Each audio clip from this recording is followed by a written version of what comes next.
بسم الله الرحمن الرحيم. مشاهدينا الكرام، السلام عليكم ورحمة الله وبركاته. أهلا بحضراتكم في لقاء متجدد من برنامج قوارير. لا يخفى على أحد أن شهر رمضان الكريم هو شهر مميز عن كل شهور العام، هو شهر يتميز بالسمو الروحي والطاعات والعبادات إلى الله سبحانه وتعالى، وهو شهر القرآن كما قال الله سبحانه وتعالى: شهر رمضان الذي أنزل فيه القرآن هدى للناس وبينات من الهدى والفرقان. شهر رمضان فيه ليلة لو أدركناها سعدنا دنيا وآخرة، وهي ليلة القدر. ليلة القدر خير من 1000 شهر. ودائما ما يقال عن شهر رمضان الكريم هو شهر التغيير. أي شخص يريد أن يتغير للأفضل وللأحسن فعليه بشهر رمضان، وعليه بالدعاء في شهر رمضان. طيب، ليه بيتقال دايما عن شهر رمضان الكريم إنه شهر التغيير؟ وكيف تستثمر المرأة المسلمة هذا الشهر المبارك وهذه الأيام المباركة والدعوات المستجابة بإذن الله تعالى لتغييرها للأفضل؟ إن شاء الله هيكون موضوع حلقتنا اليوم من برنامج قوارير مع الأستاذة خديجة برهان، المستشارة الأسرية واللايف كوتش. السلام عليكم يا أستاذة خديجة، وأهلا ومرحبا بيكي. وعليكم السلام ورحمة الله وبركاته. أستاذة ندى، حياك الله أنت ومتابعينك في برنامجك المتميز قوارير. أسأل أهلا الله عز وسهلا وجل أن ينفع بحضرتك. بك ويفتح على يديك يا رب. اللهم أمين يا رب العالمين، نحن وأنتم يا رب العالمين.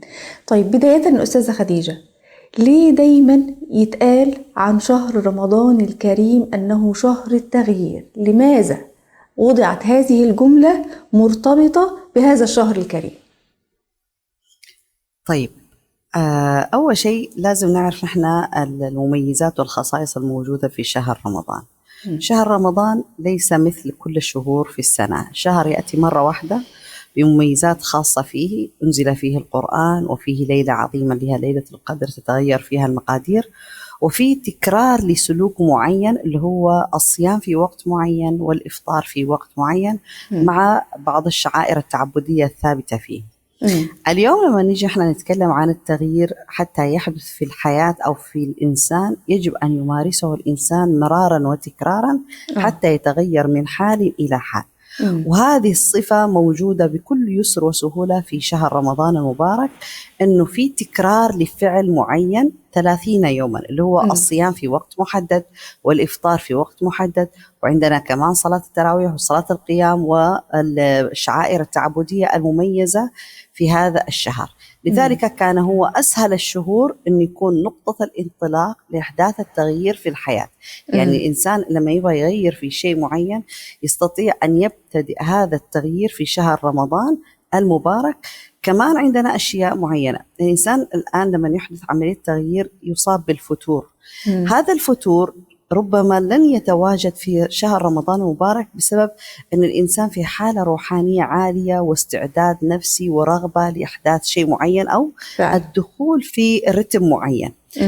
فيكون هذا الوقت هو الوقت المناسب لتغيير شيء معين أو إحداث التغيير في شخصية الإنسان أو في سلوكياته أو في أفكاره ومفاهيمه عن الأشياء أو عن الحياة. يكون هذا الوقت مناسب جدا. 30 يوما، بعد 30 يوما يستطيع الإنسان أن يرى هذا التغيير، هل يستمر فيه هل لا يستمر فيه، يبقى بعد ذلك هو قراره. لذلك هو نقطة مهمة أو محطة مهمة جدا ومعينة ومساعد الإنسان الذي يرغب في إحداث التغيير.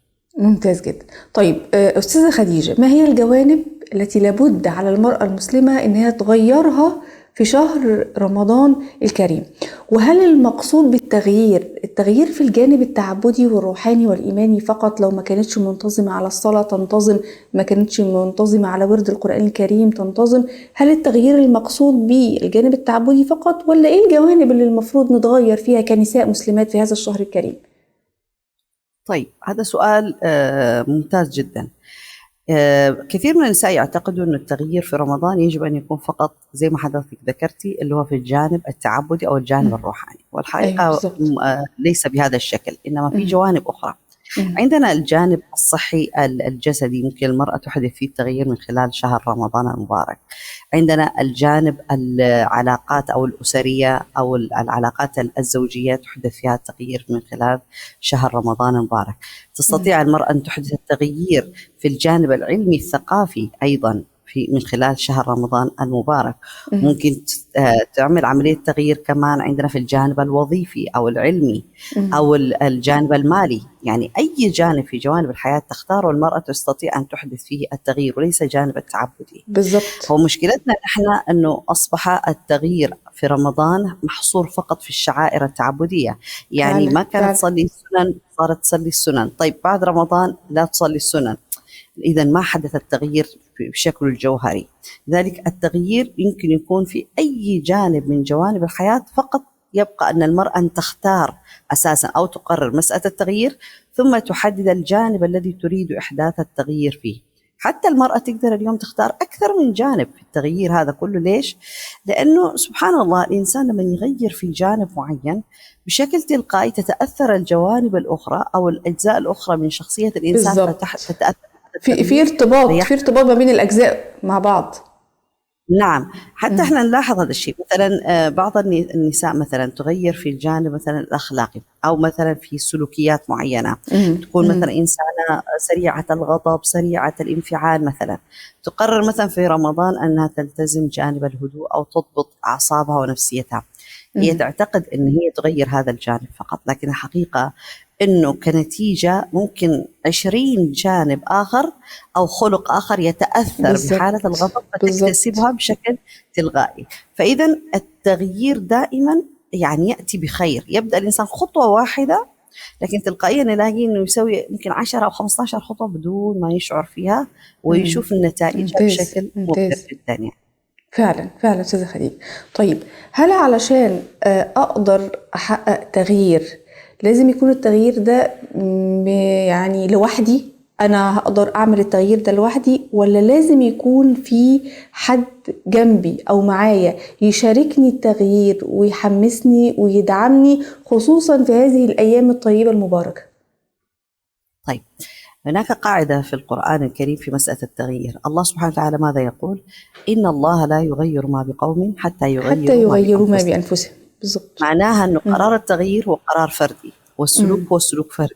أنا اليوم ما انتظر الآخرين يكونوا بجانبي أثناء رحلة التغيير. وهذه هي إشكالية النساء، تعتقد أنه هي لما تبدأ تتغير، وقليل من النساء تفكر صراحة بالتغيير بشكل شخصي، لكن في الغالب النساء يعملوا أنهم يغيروا الأجواء من حولهم، تغير زوجها تحاول تغير زوجها، تحاول تغير أولادها، تحاول تغير المحيط كله، وبعدين تقول لك أنا تعبت قد ما حاولت أغير الناس من حولي ما بيتغيروا. يعني مش مطلوب منك أنت تغيري الناس، خلي الناس زي ما هم. مطلوب منك أنت مكلفة شرعا أن أنت تحدثي التغيير في نفسك أنت دون انتظار موافقة الآخرين ودون قبولهم ودون تشجيعهم ودون أي شيء. لوحدك رحلة فردية مجردة تعيشيها لوحدك أنت. لأنه لما تبدأ هذه الرحلة بهذا الكيفية حتعرف هي جوانب قوتها وضعفها. يجب أن تكون هي المحفزة لنفسها، هي التي تدفع نفسها باتجاه التغيير ولا تنتظر الآخرين، هي التي تجب أن تقاوم حالة الكسل أو الاستسلام التي ممكن تعتريها في رحلة التغيير، لأنه هذه الرحلة رحلتها هي. فهي لما تبدأ هذه الرحلة بشكل فردي حتكتسب القوة وحتكتسب الإرادة وحتكتسب الاستعداد والمرونة والتعلم والثقافة في هذا الجانب. فلما تتغير كنتيجة الأشخاص المحيطين بحولها سواء كان زوجها أولادها الناس راح يتغيروا طريقة تعاملهم معها. ليش؟ لأنه هي الآن تغيرت سلوكياتها ومفاهيمها، فهم بناء على هذا التغيير في المفاهيم والسلوكيات والأفكار يعطوها ردة الفعل. وهنا هي حقيقة الإشكالية، أنه النساء ممكن تبدأ هذه الرحلة لكن تحبط. ليش؟ لأنه تعتقد أنها جالسة تتغير للخير، فلما يعارضها زوجها أولادها تصاب بالصدمة تقول أنا كنت أبغى أتغير وبصير إنسانة أحسن. فعلا هم ما شجعوني، طبيعي ما يشجعوني، هم أحبطوني وهم السبب، وتبدأ تتقاعس وترجع لورا خطوات كتير. ودائما ايش زي ما نحن بنقول مثلا المجتمع ما بيساعد، انا ايش دخلني في المجتمع ولا في الناس؟ صح. الرحله رحلتي لوحدي انا فعلا. فبالتالي طبيعي انهم حيعترضوا. النبي صلى الله عليه واله وسلم لما جاء بدعوته دعوته هي دعوه للتغيير. هل وافقوا عليها احد؟ بالعكس، حورب وقتل واخرج حتى الجميع كان ضده. لكن ثباته هو كونه نموذج لهذا التغيير أحدث هذا التغيير وهذا التأثير. وهذا واضح تماما في قصة اللي هو الحجر الأسود لما هدمت الكعبة وأعادوا بنائها كفار قريش وأرادوا أن يضعوا الحجر الأسود مكانه، تقاتلوا حتى كادت يعني تصير معركة، فاحتكموا أن أول من يدخل عليهم من باب من أبواب مكة أن يحتكموا. نعم. أيوه. فدخل عليهم النبي صلى الله عليه وآله وسلم، ففم واحد إيش قالوا؟ رضينا بالصادق الأمين حكما. ليش؟ لأنه هذا ثبات، يعني خلاص هو ثابت، هم عارفين هذه القاعدة فبالتالي بيتبعوها. ذلك قدوتنا في هذه الرحلة هو النبي صلى الله عليه وآله وسلم، إنه التغيير رحلة فردية، بعدين هي بتصير جماعية لما الناس تؤمن بما أنت تفعله وبما تعتقده وبما تسلكه في الحياة، فيبدأ الناس هم يصيروا معاك في هذه الرحلة. لكن المفروض إن إحنا في التغيير ما نتأثر، سواء قبلوا علينا الناس ولا أدبروا شجعونا ولا أحبطونا. الرحلة رحلتي والمكان مكاني والحياة حياتي، ومن أنا من سوف أحاسب، لذلك لازم أبادر بتولي زمام أمور نفسي. ممتاز جدا.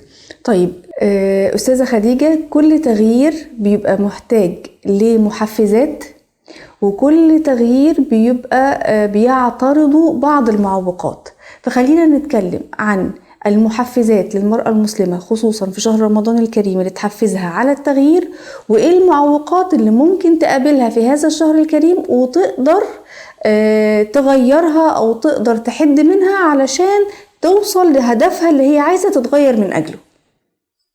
طيب، هو إحنا النساء عندنا مشكلة. لو إحنا نظرنا لشهر رمضان المبارك إنه هو شهر للاستثمار ووضعنا فيه هدف حقيقي، حيبدأ الرحلة تكون واضحة بالنسبة لنا. هو الرحلة رمضان لأنها غير واضحة الأهداف، لذلك إحداث التغيير فيها أو إحداث التأثير فيها بيكون صعب. فإذا أول شيء لازم يكون أنا عندي هدف، وأعظم الأهداف هو أن أنا أبتغي رضا الله سبحانه وتعالى وأغتنم هذا الشهر لنفسي أنا. يعني خليني بالعامية نقول كون شخص أناني في هذا الشهر. لا تكن كريما لا بوقتك ولا بجهدك ولا بأعصابك ولا بعقلك ولا بمالك تجاه أي مخلوق آخر سوى نفسك ثم لله سبحانه وتعالى. إذن أنا لما أتحول إلى حالة الأنانية الإيجابية في شهر رمضان المبارك، حيكون هذا أكبر محفز لي أن أنا أعرف أنا إيش أبغى أسوي في هذا الشهر، كيف أستغل كل وقت في هذا الشهر بما يخدم هذا الهدف، بما يوصلني إلى النتيجة التي أرجو أن أصل إليها بإذن الله سبحانه وتعالى. هذه من جهة. الجهة الثانية، كثير من النساء وكمان الرجال، بس خلينا تحديدا للنساء، نحن أمة مع الأسف الشديد أمة اقرأ لا تقرأ وأمة لا تقرأ. مع الأسف نحن لما نكتب أهدافنا، نعم، لما نجي هدفنا يكون مكتوب على ورق، أنا لما أشوف الهدف تبعي مكتوبا وأعدت صياغته، معناها أنا بذلت جهد اليوم في صياغة الهدف ضمن ألفاظ محددة. هذه الصياغة راح تساعدني الآن أقول طيب هذا الهدف كيف أصل إلى هذا الهدف. لما أضع تحت سؤال كيف أو الوسائل المعينة، حبدأ أكتب الوسائل المعينة والأهداف.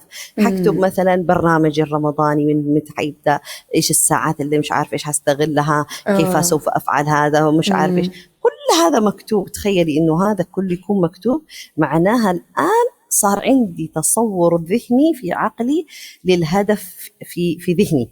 أول الأهداف عندما تكون متصورة ونستطيع رؤيتها في أذهاننا، نستطيع أن نراها في واقع الحياة.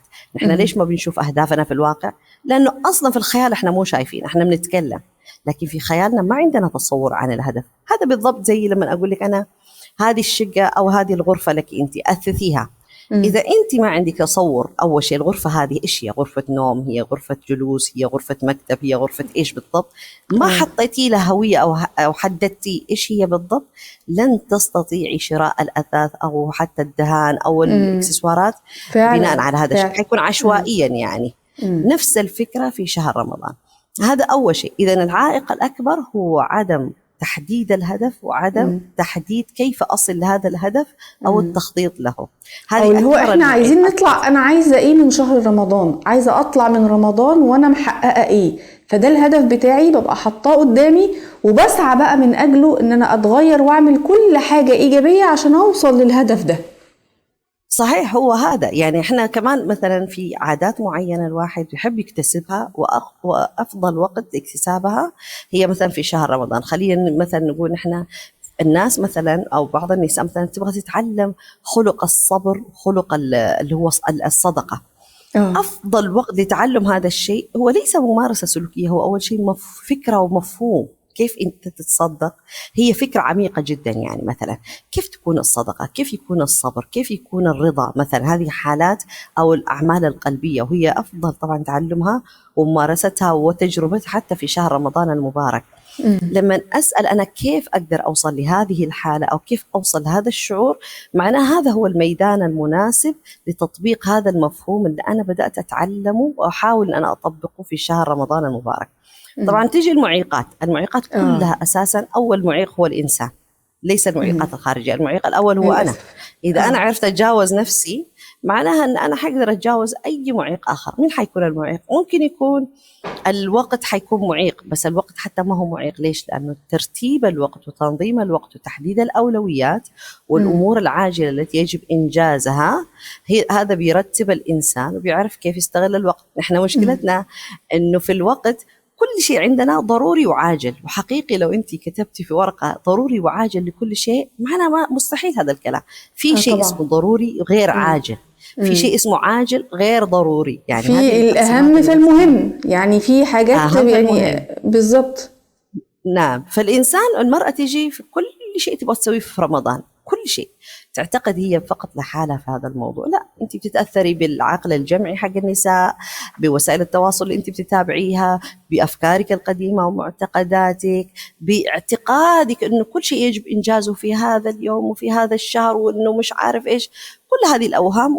طبعا آخر شيء حقول أنا إنه هو الشيطان والنفس الآمارة بالسوء، ما راح أحطهم أمم. حتى في الأول، يعني حتى أمم. ما يكون شماعة كمان يعني.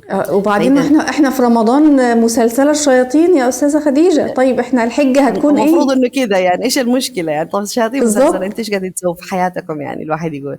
فإذا هو عدم وضوح الهدف أمم. وعدم تحديد الهدف بدقة وكيفية الوصول له، هو هذا أكبر معيق اللي يمنع المرأة اليوم تستغل شهر رمضان المبارك وتستفيد منه استفادة قصوى. السلف أمم. الصالح يعني رضوان الله تعالى عليهم في السابق كانوا إيش سووا؟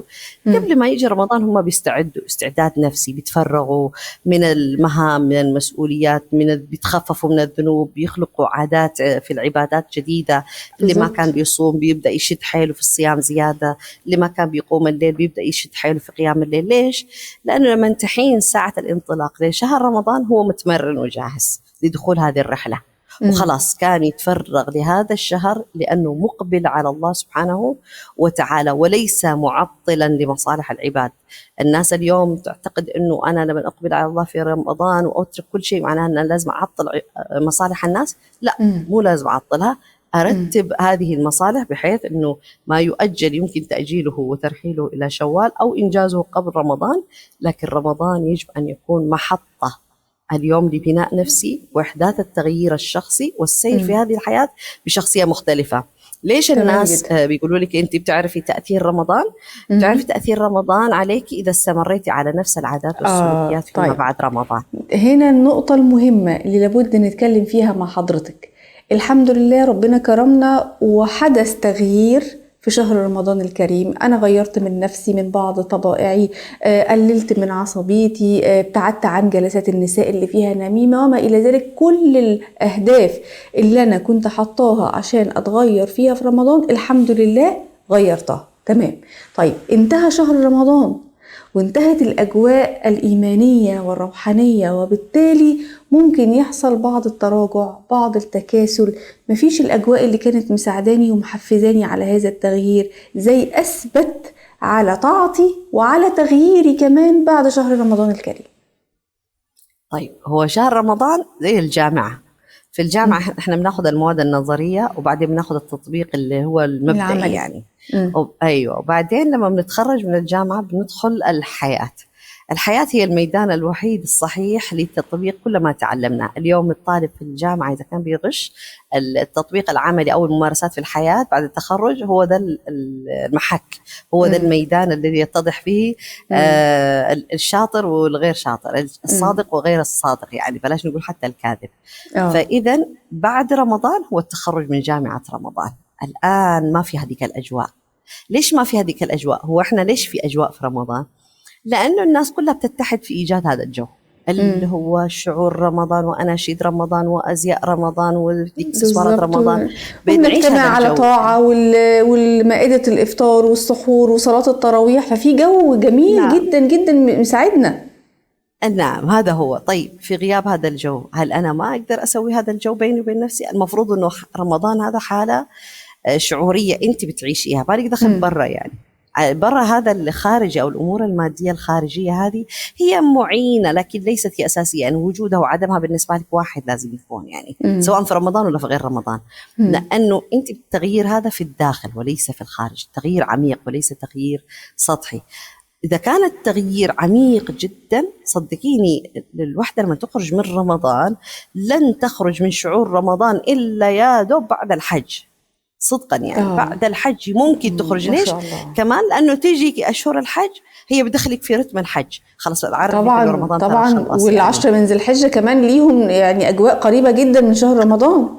ايوه، فبالتالي انت هذه الاجواء قريبه. بعدين الناس لما بتبدا تروح الحج وتبداي تسمعي نداء الحج وهتافات الحج وترديد ادعيه الحج وخاصه اجواء الحج، تخرجي انت من ثوب رمضان تدخلي في ذي الحجه، في اللهم اشهر تقبل الحج منا يا رب. العظيمه يعني. شفتي كيف؟ فاذا هذه الحاله الوحيده اللي انت بتخرجي فيها بس من شعور رمضان. بعدين تدركي بعد الحج انه والله بالفعل في 4 شهور صار فيها اشياء عجيبه جدا. ليش؟ لانه التغيير عميق جدا. ليش طيب بعض النساء بينتكسوا بعد رمضان أو كثير من الناس مثلا بعد رمضان بيرجعوا لسلوكهم؟ لأنه تغييرهم كله تغيير سطحي، يعني لتلك ظاهري. الأيام وتلك الظاهر كان من الداخل، ما هو من الداخل. فبالتالي أول ما بيرجعوا للحياة بيرجعوا لجلسات النميمة خلاص. طيب القرآن خلصنا في رمضان، بس القرآن لا يهجر بعد رمضان. صح. الله سبحانه وتعالى طوال الوقت موجود يعني، والعبادة أبوابها مفتوحة ما هي مخصصة برمضان، والصيام ما بينقطع، كله موجود يعني. معناها فين الخلل؟ الخلل في فهمنا نحن أنه رمضان يبقى في 30 يوما وينتهي وأعود أنا لحياتي. ليس هكذا. التغيير إذا احنا نويناه بصدق ونية عظيمة مع الله سبحانه وتعالى، أول شيء بهذه النية نؤجر، والسير في رحلة التغيير الله سبحانه وتعالى إذا صدق الإنسان معه فإن الله سبحانه وتعالى يعني يعطي كل صادق يصدق معه. فبالتالي التأثير هذا راح نشوفه بعد رمضان. ذلك دائما حنقول اللي يبغى يشوف أثر رمضان على نفسه يشوفه بعد رمضان وليس في رمضان، لأنه هناك الميدان الحقيقي والحياة الحقيقية. هل ستعود لما كنت عليه قبل رمضان أم ستكون شخص آخر تتابع من حيث ابتدأت رحلة التغيير في رمضان وتكمل بها حياتك؟ نسأل الله عز وجل يجعلنا من الصادقين دائما وأبدا يا رب يا رب، اللهم امين يا رب العالمين. بشكرك في النهايه الاستاذه خديجه برهان المستشاره الاسريه واللايف كوتش على هذا الطرح، وطبعا الشكر موصول لكل مشاهدين ومتابعين برنامج قوارير. نسال الله سبحانه وتعالى ان يتقبل منا ومنكم صالح الطاعات وان يعيننا على التغيير للافضل يا رب العالمين، ولا ننتظر احد لمساعدتنا للتغيير. ان الله لا يغير ما بقوم حتى يغيروا ما بأنفسهم. انتهت حلقة قوارير اليوم، إلى أن نلقاكم نترككم في رعاية الله وأمنه، والسلام عليكم ورحمة الله وبركاته.